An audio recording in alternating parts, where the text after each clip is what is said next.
So, this is the first time in quite a while that I have done a normal, actual monthly wrap-up. These are the books that I read in October. I haven't really prepared any statistics for you. I haven't prepared which book was my favourite. None of that. This is just a standard, good old-fashioned wrap-up, and I'm going to let you know what I read, except for 3 things, which are books that I'm reading for a reading challenge that I've vlogged. So I'm not going to tell you about those because it would totally spoil the vlog, but I will tell you about the other things that I read. I read 11 things in total, so I'm going to talk to you about those. So the first thing that I read in the month of October was All the Feels by Olivia Dade. This is my second Olivia Dade book. The first book that I read by her was Spoiler Alert, I think is the name of it, and I liked that one, which is why I was keen to pick this one up. This was an Illumicrate edition from the Afterlight box as well. I listened to the audiobook of this through my library and it was a really good fun time. I liked both of the main characters. It did still suffer from the tiny girl and large guy thing in terms of height, but the protagonist was a plus size woman, which I did appreciate that slight divergence from the typical. So that was enjoyable. I really liked the characters. I liked the development of the relationship between them. They kind of went from colleagues to lovers, I guess, but not in, you know, sometimes that can be done in a way that comes off really sleazy, and that wasn't the case with this one. It was a really cute, actually, development of a romance between 2 people that cared about each other and then realised that they cared about each other, you know? So I really recommend this. I thought it was really fun and cute, and it's a pretty quick read as well, and I do recommend the audiobook. I thought the audiobook was great. The next book that I read was The Book Eaters by Sunyi Dean. This is actually another Illumicrate edition, which looks like this. It's very, very pretty, and this one is a sort of slightly dark urban fantasy, I want to say, kind of.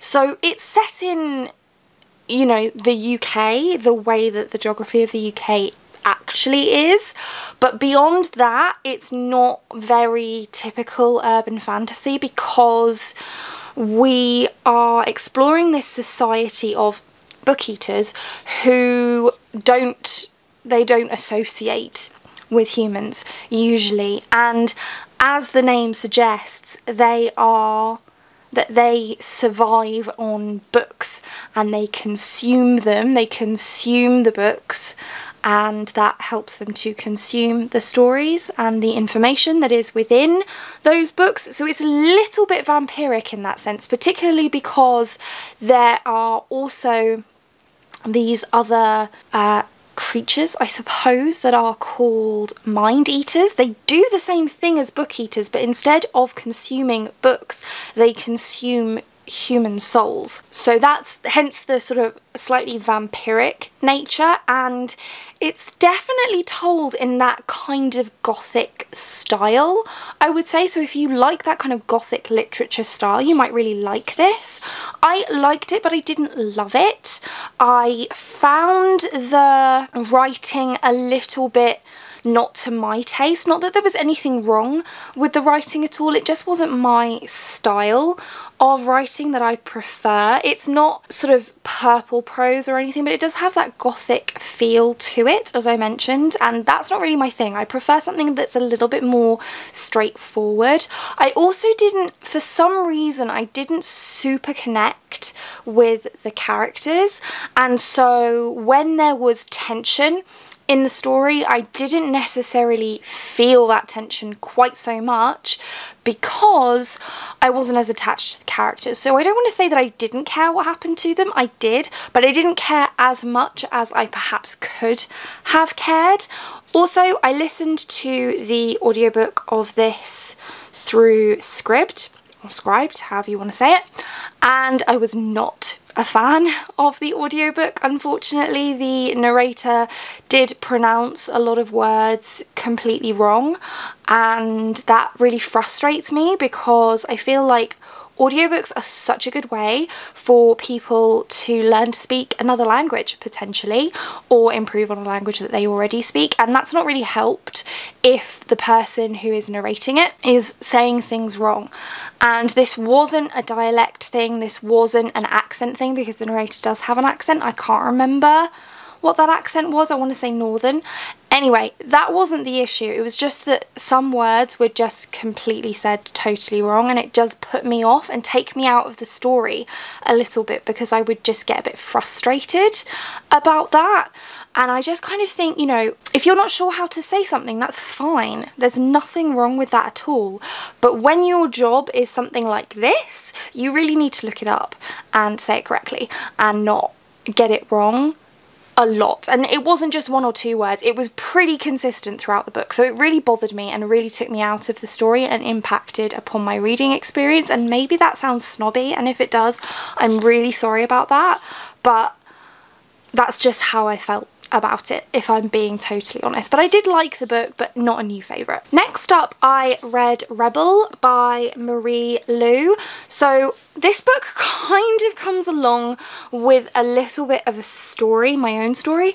I had never read the original Legend series, and then FairyLoot released this special edition set, and it had been a series I've been wanting to read for quite some time, so I decided to buy that set with a view to doing a reading challenge where I read the entire original trilogy and this follow-up book and shared my thoughts with you. So these books originally came out, well, this is a 10th anniversary edition, so like 2010, 2011, I want to say.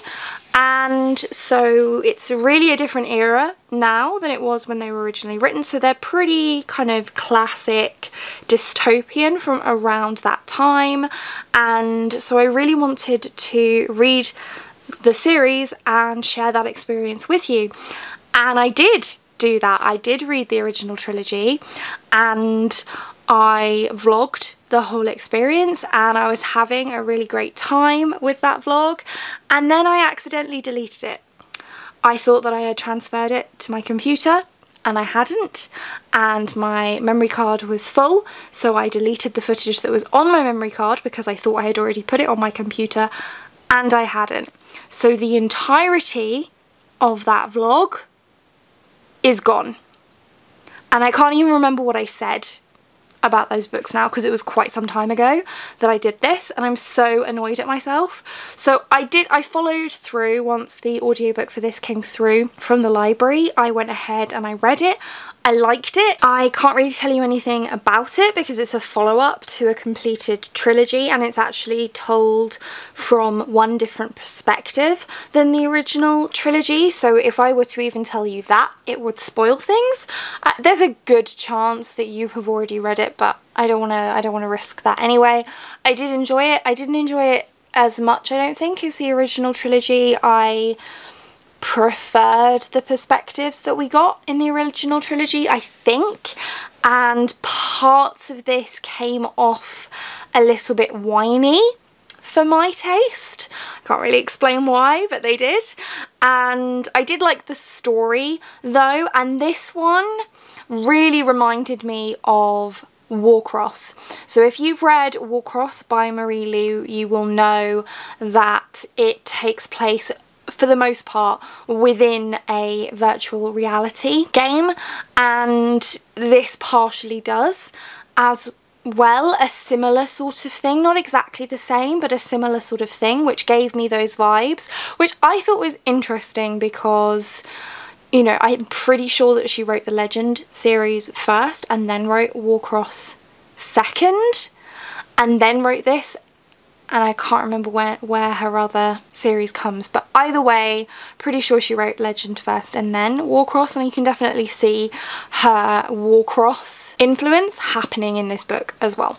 So I enjoyed myself, but the whole experience was tainted by the fact that I had accidentally deleted that vlog that I was super happy with. So I'm sorry that you're never going to get to see that, but life is what it is sometimes. Next up, I read Verity by Colleen Hoover, and this is my first foray into Colleen Hoover's works, but this is one that I've had an interest in reading for quite a long time actually, and I actually read this in one sitting. I decided one evening that I was just going to sit down and read the whole thing in one go, and I did just that.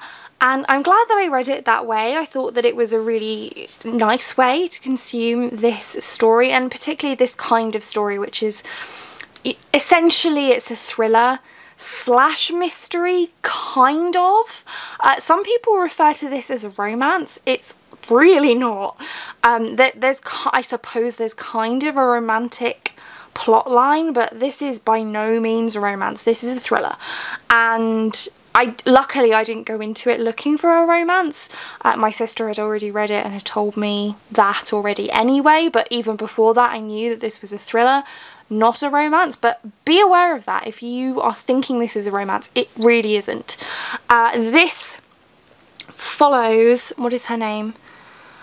Lowen, who is a ghostwriter essentially, and she is hired to ghostwrite for a particular person, and so she and the person in question is a woman named Verity, and because Verity has been injured and is unable to complete her books herself, and so Lowen goes to the family home to look through Verity's notes and materials and all of that kind of thing so that she can complete this book series for Verity, and all sorts of weird things start happening.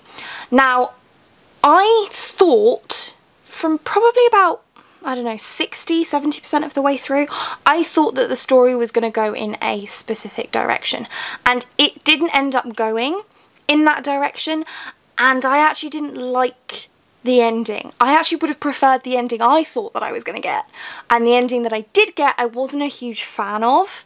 I didn't hate it, but I would have preferred something different. So I did like this, and I particularly enjoyed the experience of reading it, and I would recommend it if you want something like that, if you want a quick read that you can potentially read in one sitting. I actually had access to the audiobook of this on Audible as part of the Audible Plus catalogue, and I was really glad I was able to read it that way. But yeah, I wasn't a huge fan of the ending, sadly. The next book that I'm going to talk about I don't have a physical copy of, and it is The Bride Test by Helen Hoang. I went on a day trip to Brighton by myself, and this was the audiobook I decided to listen to whilst I was on that day trip, and that was really, really nice because I will now always associate this book with that trip to Brighton, and it's the very first time I'd ever been to Brighton, so that was super nice, and I actually really enjoyed this story. As the name would suggest, it involves a woman being brought from Vietnam to the US to essentially to marry this autistic man whose family desperately want him to find someone to spend his life with, but he has no interest in that.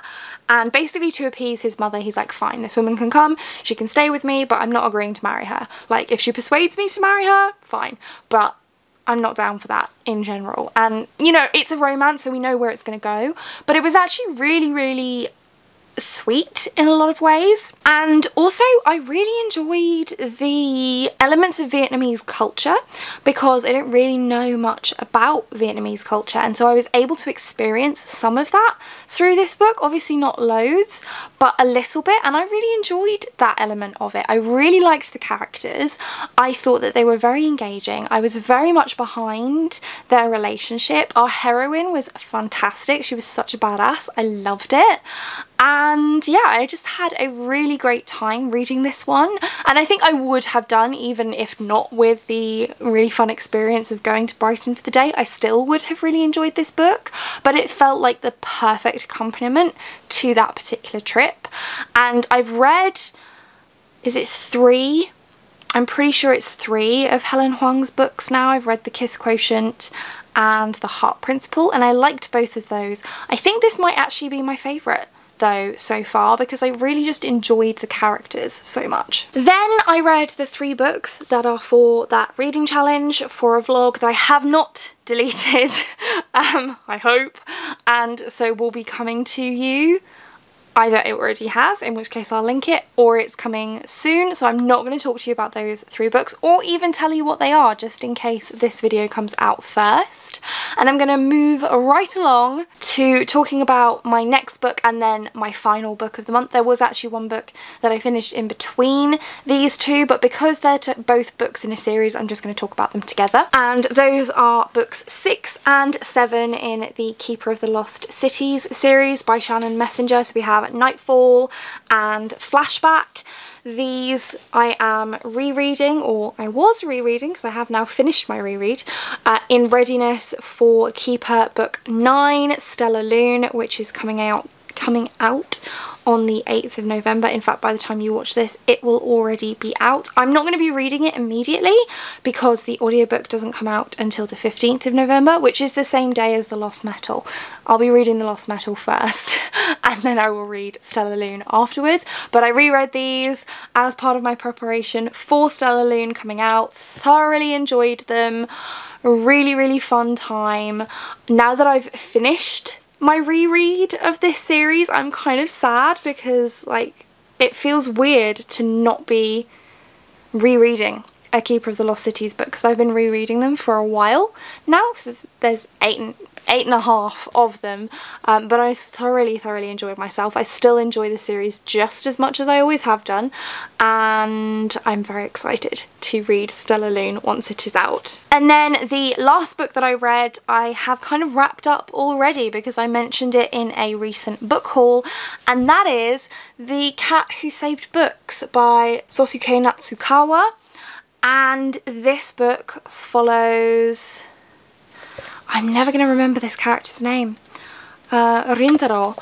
So this book follows Rintaro, whose grandfather has died, and so he is going to have to go and move in with his aunt, which means leaving Natsuki Books, which is the bookshop that his grandfather ran and that he helped with, and he's quite sad about that. And then as he is sort of readying the shop for his departure, a talking cat appears and tells him that he needs help to save books, and so they go on several adventures in order to save books. And really what this book is an ode to books and just an expression of love for books and for reading just in general. I read this during one train journey from Edinburgh to Yorkshire and I really enjoyed it. I thought it was really fun.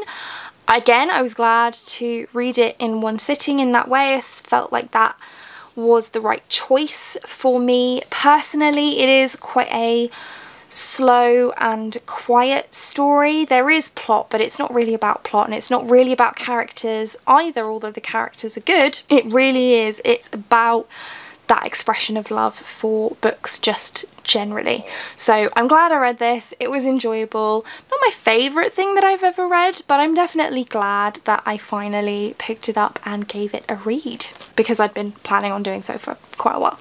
And oh, I have the audiobooks for the Keeper of the Lost Cities series on Audible, which is how I read those, and the Cat Who Saved Books, I got the audiobook for that from the library.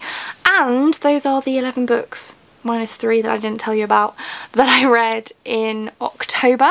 You will have to let me know what you read in October and what you enjoyed in October. I couldn't really tell you a favourite, maybe. I mean, obviously the Keeper of the Lost Cities books, but I don't tend to count rereads when I'm talking about favourites. So I think my favourite was possibly either The Bride Test or All the Feels. I couldn't tell you between those two. So I'm just going to hedge my bets and say those two. And you'll have to let me know what your favourite thing that you read this month or last month was. And that's it for this one. Thank you so much for watching. If you like this video and want to see more like this from me, then do think about hitting that subscribe button. And I hope to see you here again soon. Thanks. Bye.